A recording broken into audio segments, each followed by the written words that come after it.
Sir ನಾನು ಅದಕ್ಕಿಂತ ಮುಂಚೆನೇ ಸುಸ್ಸು ಮಾಡಿದ್ರು ನಾನು ನ್ಯೂಸ್ ಮಾಡ್ತೀನಿ ಅಂತ ಹೇಳಿದ್ದೆ. ಸುಸ್ಸು ಮಾಡಿದ್ರು ನ್ಯೂಸ್ ಮಾಡ್ತೀನಿ ಅಂತ.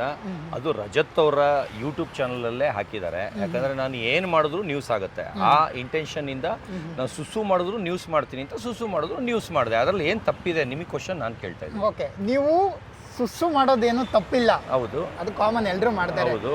ನೀವು ಮಾಡುವಾಗ ಸುದೀಪ್ ಅವರ ಸಾಂಗ್ ಅನ್ನು ಬಳಸ್ಕೊಂಡಿದ್ದೀರಾ ಅನ್ನುವಂಥದ್ದು ಅವರ ವಾದ. ಇದರಿಂದ ಎಲ್ಲ ಕಮೆಂಟ್ಸ್ಗಳು ಬರ್ತಾ ಆಯ್ತು ಇದೆ. ಸರ್. ಈಗ ಬೇರೆ ಹೀರೋಗಳು ಅವರು ಸೆಲೆಬ್ರಿಟಿಗಳಲ್ವಾ, ಅವರು ಮನುಷ್ಯರೇ ಅಲ್ವಾ. ಹೌದು. ಅವರು ಇನ್ಸ್ಟಾಗ್ರಾಮಲ್ಲಿ ಎಲ್ಲಾರ್ದು ಸಾಂಗ್ ಇರುತ್ತೆ.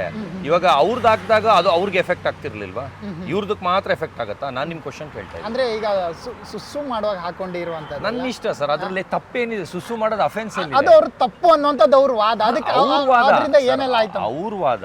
ನನಗೆ ಅದು ಏನು ಅಫೆನ್ಸ್ ಅನ್ಸೇ ಇಲ್ವಲ್ಲ. ಆಮೇಲೆ ನಾನು ಯಾರ ಹೆಸರು ಮೆನ್ಷನ್ ಮಾಡಿಲ್ಲ, ಏನಿಲ್ಲ. ಆಮೇಲೆ ಆ ಥರ ಆಗುತ್ತೆ ಅನ್ನೋದು ನನಗೆ ಗೊತ್ತಿಲ್ಲ. ನನಗೆ ಆ ಇದಕ್ಕೆ ಅದು ಮ್ಯಾಚ್ ಆಗಿತ್ತು ಅಂತ ನಾನು ಹಾಕ್ಕೊಂಡೆ. ಇನ್ಸ್ಟಾಗ್ರಾಮ್ ಏನು ಯಾರ ಅಪ್ಪಂದು ಅಲ್ಲ, ಆಯ್ತಾ? ಅದ್ರಲ್ಲಿ ಯಾರು ಬೇಕಾದ್ರು ಏನು ಬೇಕಾದ್ರೂ ಹಾಕೋಬೋದು. ಅದು ಅಫೆನ್ಸ್ ಏನಾರು ಆಗಿದ್ರೆ ಇನ್ಸ್ಟಾಗ್ರಾಮೇ ಡಿಲೀಟ್ ಮಾಡ್ತಾರೆ. ಇಲ್ಲ ಸಾಂಗ್ ಅವರು ಕಾಪಿರೈಟ್ ಏನಾದ್ರು ಇಶ್ಯೂ ಇದ್ರೆ ಅವರು ಡಿಲೀಟ್ ಮಾಡ್ತಾರೆ. ಅದಕ್ಕೆ ಇನ್ಸ್ಟಾಗ್ರಾಮ್ ಕೇಳಬೇಕು. ಇವ್ರು ಕೇಳಕ್ಕೆ ಕ್ವಶನ್ ಮಾಡಕ್ಕೆ ಇವ್ರು ಯಾರು?